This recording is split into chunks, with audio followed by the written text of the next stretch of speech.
PDX Peace, and the many supporting organizations that are putting this event on, including Courage to Resist. I'd like to welcome you today. Our event is simple and straightforward.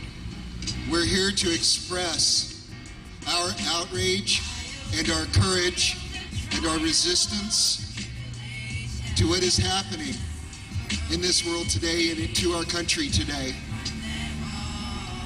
The kind of fight, and I do mean fight, that we're involved in is such that many individuals are going to be called to sacrifice greatly in order to advance the cause of peace. Some of those people are with us today, and I would like to introduce to you one of them. First, Helga Aguayo.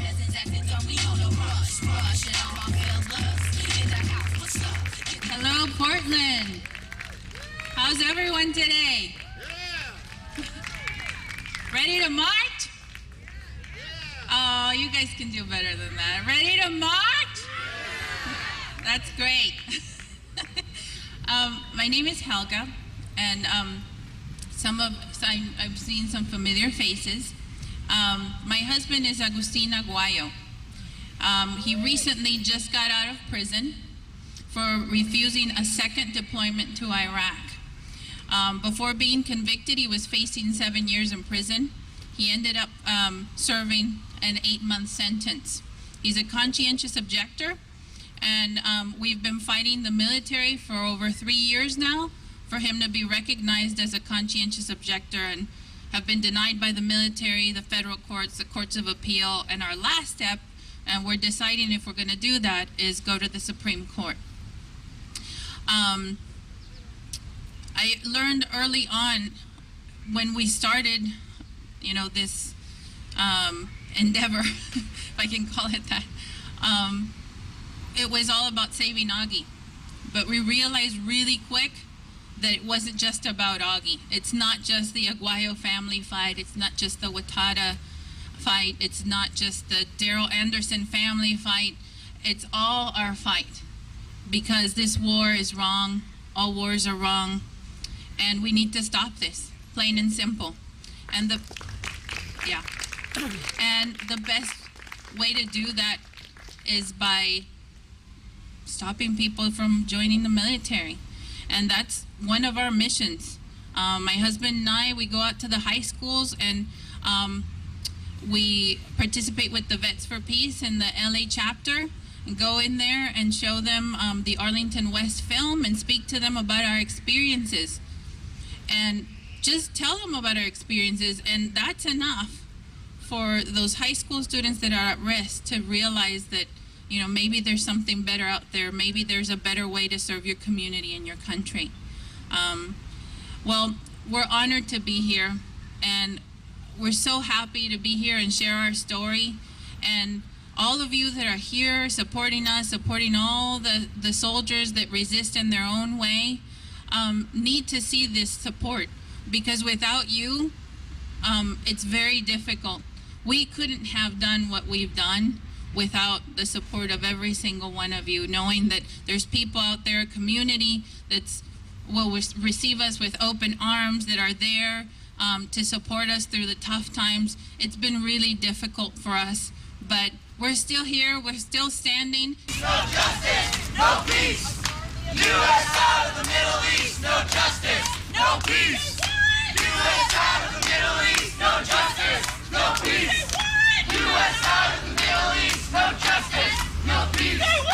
U.S. out of the Middle East. Occupation is a crime. From Iraq to Palestine. Occupation is a crime. From Iraq to Palestine. Occupation is a crime. From Iraq to Palestine. Occupation is a crime. From Iraq to Palestine. Occupation is a crime. From Iraq to Palestine. Was there one thing that caused you to do what you wanted to do and object to the war? And one thing that was bigger than any of the others? Yes. I think that would have to be the first time I saw people wounded so severely that there wasn't much, there was still pulses, but that was it. limbs destroyed, faces burned. The very first time I saw someone so severely hurt, that made me really think seriously about what was taking place there. It was our guys that got hurt that day. But soon after that, it was Iraqis and then some more of our guys. It really was so... It made no sense. We were hurting each other. And the bottom line was people dying. The problems are still there. No solutions. Yet families are being destroyed. Iraqi families, American families. So I think that was something very powerful that really changed me.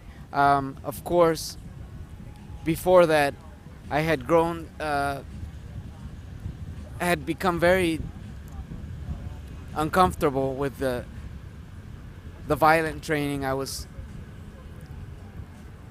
being involved in daily.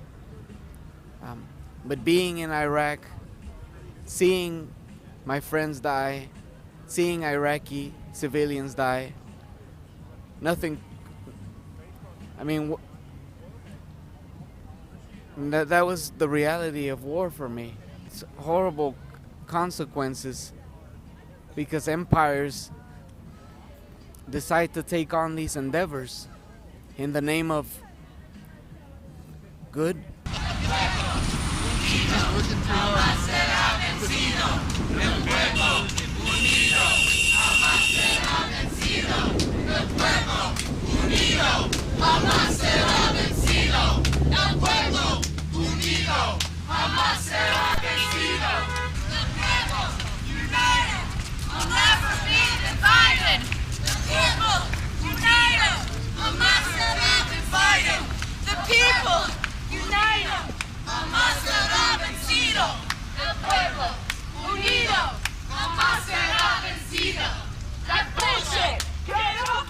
This war is for profit.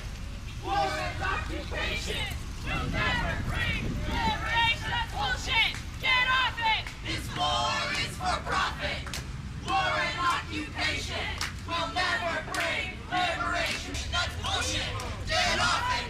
This war is for profit. War and occupation will never bring liberation. That's bullshit. Get off it. This war is for profit. Get off it. This war is for profit. War and occupation will never bring liberation. That's bullshit. Get off it. When do we want it? Now. What do we want? Troops out. When do we want it? Now. What do we want? Troops out. When do we want it? Now. What do we want? Troops out. When do we want it? Now. What do we want? Troops out. When do we want it? Now. What do we want? Troops out. When do we want it? Now. What do we want? Troops out. When do we want it? Now. If you were there today and you were making your presentation to the crowd, and a young man came up and wanted to walk in and sign up, which happened at an earlier one a couple months ago, what would you tell him if you could get his ear? That would be a wonderful opportunity. I would ask him what he's expecting. The advertising is very appealing. It shows one picture of what the military is like. It shows people rescuing, humanitarian efforts, help, like for example, assistance in natural disasters. You see people marching, you see people in uniform, very nice, very clean. It's really sugar-coated. There's the other side of the military, which is what the military is all about, which is waging wars, causing destruction, human.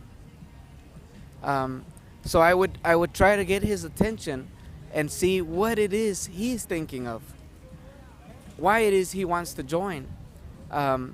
sometimes our young people have these ideas and these hopes and these dreams. They get shattered because of the reality of war. Some come in with the hopes of going to college, improving their lives. Well, the Army does extend benefits, but the Army is not there for young kids to go to college. That's not the point. And unfortunately, some never make it to a college classroom because they die too soon or they don't get their benefits for some technical reason. So you're saying that there are denials of benefits that are promised? Yes, absolutely. See, there's many things that recruiters don't say. For example, the GI Bill, which is the program that extends college money after the person has finished their term in the military. So that money is only awarded to the person, to the enlistee, if he gets an honorable discharge. Well, there's a high percentage of people that don't get those discharges for different reasons. People don't know that when they come in. So, for one reason or another, some people never see those benefits. And from the people that do get the GI Bill, not all of them, there's a small percentage of people, I think it's like 15% of people that actually participate in the program that ever really get a degree. That's tragic because, the least we could do for them is put them through school. They're sacrificing, they're putting everything on the line, putting their lives out there. And then they come out after being in Iraq 1 year, 2 years. And for some, for example, a friend of mine's used marijuana. Well, he was caught, and his honorable discharge was withdrawn from him, and he wanted to go to college. Well, he can't go to college because he smoked. Well, he shouldn't have been smoking. However, he sacrificed so much. He gave a year of his life in Iraq, and those benefits are gone for him. Say what? Latino, Arab, Asian, and white. No racist, no more. Defend our civil rights. Say what? Black, Latino, Arab, Asian, and white. No racist, no more. Defend our civil rights. Voting for jobs and education. Not for war and occupation. Voting for jobs and education. Not for war and occupation. Voting for jobs and education. Not for war and occupation. This rally is being sponsored by a great, huge coalition of groups called pdxpeace.org. It's a pretty new organization of a coalition, and its purpose is right now, actually several-fold, but this rally is about turning up the heat on the resistance to the military recruitment. It's about getting the word out to our fellow citizens about the things that are happening. And we need to, what we're trying to do with this is we're trying to organize our voices a little better. We've got a very large coalition of groups that is just now starting to coalesce, and so our information flow is fantastic. We've got more resources than we've ever had, and we want everybody in the community to take advantage of those resources. So we want you to go to pdxpeace.org website. We want you to check out what we're about and what we have to offer you as an umbrella organization and a coalition organization. I'd like to introduce Tom Bernard. Hey, thank you. It was wonderful to see everybody out here today, man. This was like a really nice march. I saw that Augustin was in town, and I wanted to come out and show my personal support. I think that most of you may have seen the movie Sir No Sir, and it was a documentary film about GI resistance to the war in Vietnam and how that resistance grew over a period of years. And the resistance grew from individual acts of resistance to collective acts of refusal to participate in the Vietnam War. And I think that we're seeing tremendous parallels today between what happened in Vietnam and what's going on in Iraq. And I wanted to say to Augustine and to his family, thank you, man. You are courageous people. Okay, it is acts like yours, okay, that are going to give other people the courage to resist themselves and collectively. And we know that for the longer we stay, the longer we occupy Iraq, the more resistance is going to grow, the more GIs are going to recognize that they have to take matters into their own hands in order to achieve justice. And so we know that is inevitable and it will happen, but thank you very much for doing what you're doing, and I appreciate that. And I know that none of this that goes on here today is being done for free. The money that we contribute is not going to go to maiming and killing Iraqi civilians, Iraqi children. It's not going to go to maiming our troops.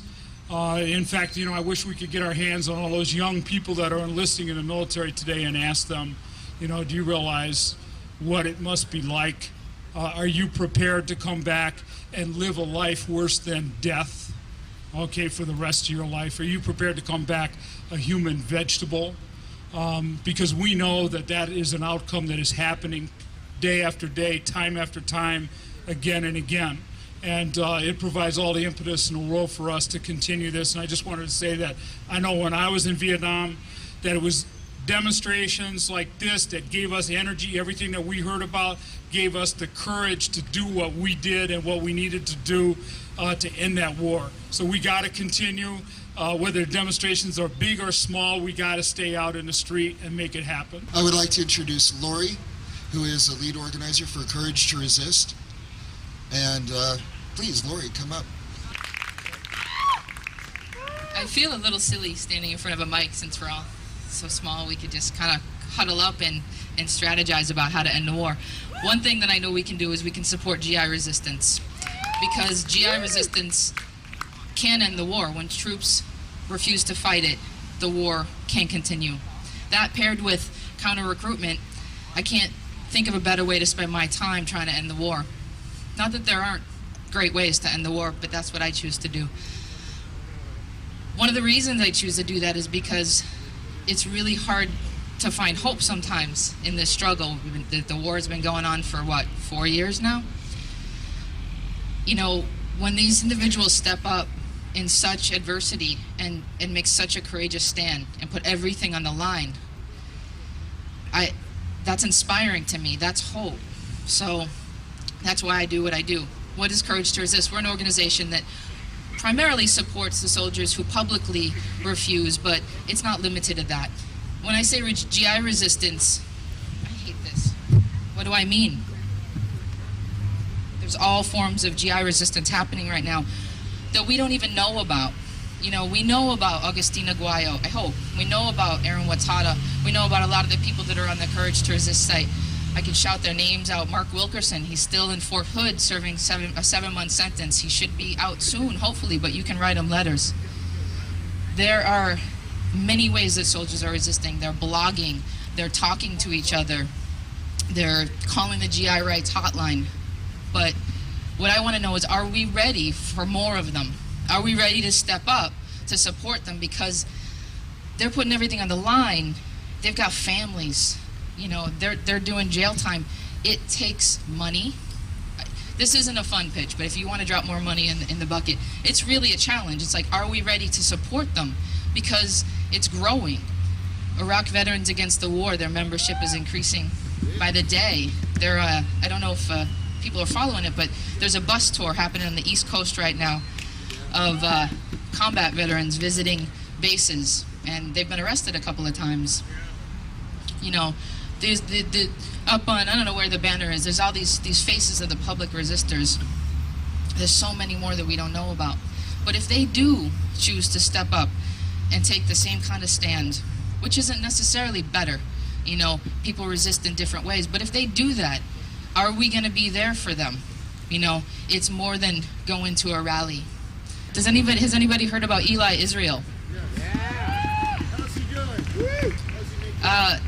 Eli is in a non-combat position right now. He's filing a conscientious objector status application, and he's okay. And in part due to the rapid response of many individuals writing to his congressperson, just the buzz happening that, like, when these soldiers do refuse, we're going to be there, right? Yes. Are we going to be there? So we do this work, Courage to Resist does, but it's not only our work to do. The point is that supporting GI resistance has to be a part of all of our work, because it can stop the war. So it's not just my job, it's everybody's work to take it back to their groups and make it a key part, so that when these soldiers do step up, we're going to be there. They know their families are going to be okay. You know, they're going to be able to, when they get out of jail, they're going to be supported. You know, people who have been in the military, I'm sure veterans can speak better to this than I can. I'm not a veteran myself, although I did almost join the military, but I didn't go.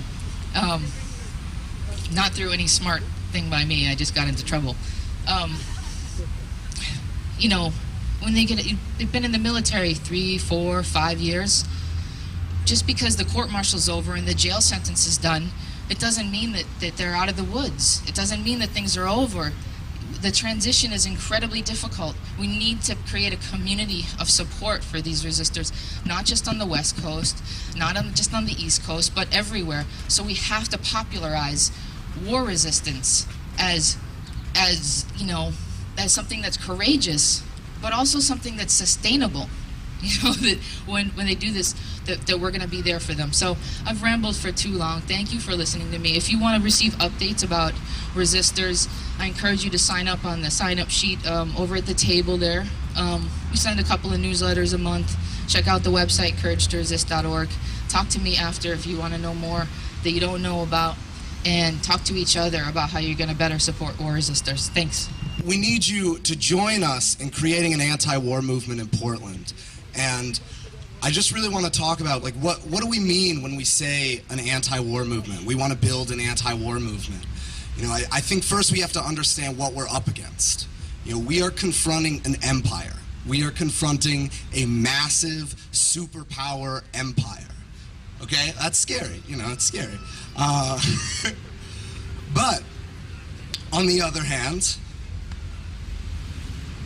since we're confronting an empire, you know, we cannot just talk about Iraq like it goes on in a vacuum.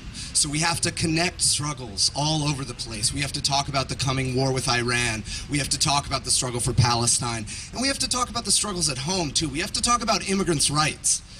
We have to talk about immigrants' rights because there are over 40,000 immigrants right now fighting in Iraq. That's crazy that our government is throwing up walls at the U.S.-Mexico border to prevent workers from coming into the U.S., while it's throwing open the doors to military and war to those same people. So how do we stop that hypocrisy? How do we stop this empire? It's a difficult question, but luckily, we've done it before. The American people have stopped this empire before, and the last time we did that was Vietnam, and we can learn a lot from that. What happened in Vietnam, you know, I mean, if you believe that Richard Nixon ended the war in Vietnam out of the goodness of his heart, you're reading a very misguided history book. I'll tell you that.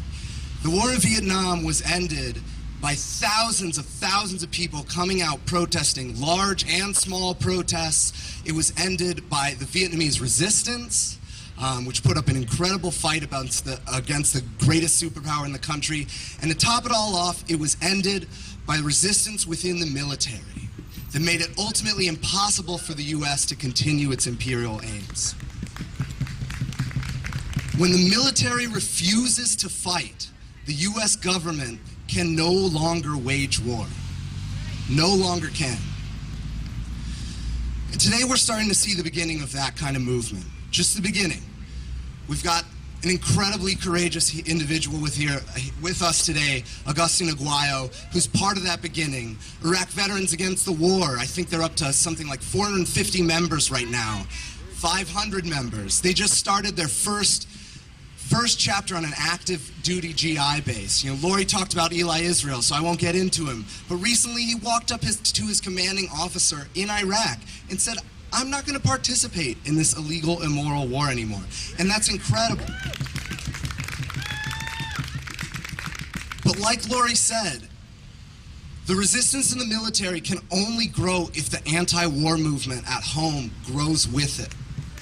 We have to be there to support them, because it's not like it's an easy thing to resist. The military is not very excited when, you know, vets and active GIs come out and speak against the war. So what we're trying to do in the PDX Peace Coalition is we're trying to build a movement, an anti-war movement, and a movement against empire, a movement against all these things, a social justice movement against empire. And, you know, let's be honest. You know, first of all, I'll be honest. We need you. PDX Peace Coalition, the anti-war movement, needs you. Because the only way we're going to end this war is by mobilizing thousands upon thousands of people collectively to do things like this. And we have to keep growing, and we have to keep growing. But also, you need us. And the reason you need us is because each and every one of us is going to end up paying for this war. We're going to end up paying for this war in bad public education, in lack of health care, in low wages, etc., and etc. So right now, what we're trying to do is build a movement against empire. It's just starting. It's just starting. And let's be honest, you know, we're not there. We don't have a resistance that can take on empire right now, that can take on the US empire. But we will. We will, because people cannot take this war any longer. We all have a responsibility as Americans. What happens in our country, the actions that our leaders take, I think we're all responsible. In a certain way, we all have a voice. I mean, we have this beautiful thing in America that's the freedom of expression. And if there's something that's happening that is wrong and we don't voice it, then we're doing a very unpatriotic thing. We're not conserving the beautiful things that we have. We all have a responsibility as Americans. What happens in our country, the actions that our leaders take, I think we're all responsible. In a certain way, we all have a voice. I mean, we have this beautiful thing in America that's the freedom of expression.